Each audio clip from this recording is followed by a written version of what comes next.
امام محمد بن سلیمان الجزولی رحمۃ اللہ تعالی علیہ، آپ فرماتے ہیں میں کسی علاقے میں گیا اور نماز کا وقت ہو گیا، غالباً ظہر کی نماز کا وقت تھا۔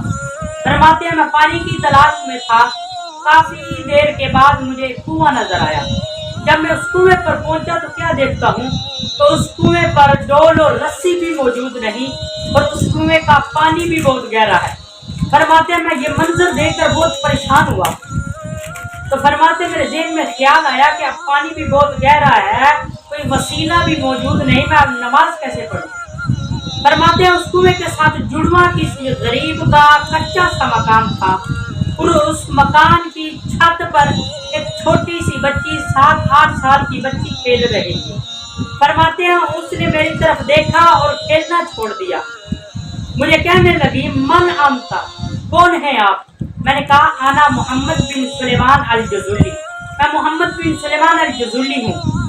آپ کے نام کے ڈنکے تو مصر میں بجتے تھے، اتنے بڑے اللہ کے ولی، اتنے بڑے عالم تھے۔ وہ بچی دیکھ کر پریشان ہوئی، کہنے لگی چچا کیوں پریشان کھڑے ہیں؟ میں نے کہا بیٹی میں اس کنویں پر آیا ہوں، پانی کی تلاش میں تھا اور مجھے پانی نہیں ملا، میں اس کنویں پر آیا ہوں اور ڈول اور رسی بھی موجود نہیں، کوئی وسیلہ بھی موجود نہیں، میں اب پانی کیسے نکالوں؟ فرماتے ہیں اس بچی بہت پریشان ہوئی اور میری طرف متوجہ ہوئی، دیکھنے لگی، کہنے لگی چچا بڑا، آپ فرماتے ہیں اس نے بڑا فصیح جملہ بولا، جب وہ بولتی تھی تو اس کے منہ سے پھول جھڑتے تھے۔ فرماتے بڑا فصیح جملہ بولا، کہنے لگی وَأَنْتَ الَّذِي يُسْنَى عَلَيْكَ الْخَيْرُ وَأَنْتَ تَتَحَيَّرُ بِمَا تَخْرُجُ بِهِ الْمَاءُ مِنَ الْبِئْرِ۔ کہنے لگی چچا بڑے افسوس کی بات، اتنے بڑے اللہ کے ولی ہونے کے باوجود آپ کو پتہ نہیں پانی کیسے نکالتے ہیں۔ میں نے کہا شاید اس بچی کو میری بات کی سمجھ نہیں آئی، میں نے پھر اپنی بات کو دہرایا، میں نے کہا بیٹی میرے پاس کوئی وسیلہ موجود نہیں، میں پانی کیسے نکالوں، پانی کیسے نکالوں؟ وہ بچی میری طرف دیکھ کر ہنس پڑی، کہنے لگی چچا میں بتاتی ہوں پانی کیسے نکالتے ہیں۔ فرماتے اللہ کی عزت کی قسم وہ بچی اس کنویں کی طرف جھکی، وہ اپنے مکان کی چھت سے اتری نہیں بلکہ وہ اس کنویں کی طرف جھکی اور اپنے تھوک اس کنویں کی طرف پھینک دیا۔ میں اندازہ نہیں لگا سکا، اللہ کی عزت کی قسم میں اندازہ نہیں لگا سکا کہ اس بچی کا تھوک پہلے کنویں میں پہنچا یا کنویں سے پانی اچھل کر پہلے باہر آیا۔ فرماتے میں پریشان ہو گیا، میں نے کہا بیٹی اتنی چھوٹی عمر میں اتنے بڑے رتبے کیسے پا لیے؟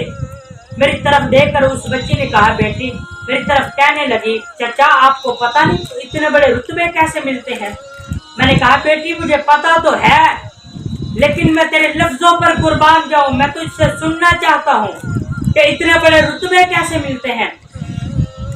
وہ بچی میری طرف پھر دیکھ کر ہنس پڑی، کہنے لگی چچا پھر سن، جب میں کھیلتی ہوں والذی نفسی بیدہ لکثرت الصلاۃ علی النبی صلی اللہ علیہ وآلہ وسلم، چچا میری چھوٹی عمر کو نہ دیکھ، میں اتنی چھوٹی عمر میں بھی اپنے نبی پر درود پڑھتی رہتی ہوں، جب میں کھیلتی ہوں تو اپنے نبی پر درود پڑھتی ہوں، جب میں کھانا کھاتی ہوں تو اپنے نبی پر درود پڑھتی رہتی ہوں۔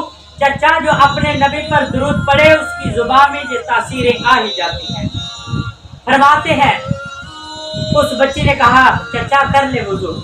اب فرماتے ہیں جب میں اس کنویں کی طرف گیا نا تو کنواں فوارہ بنا ہوا تھا، وضو کرنے لگا تو پھر اس بچی نے آواز دی چچا آپ کو پتا ہے وہ کون ہے جن پر درود پڑھنے سے رتبے ملتے ہیں؟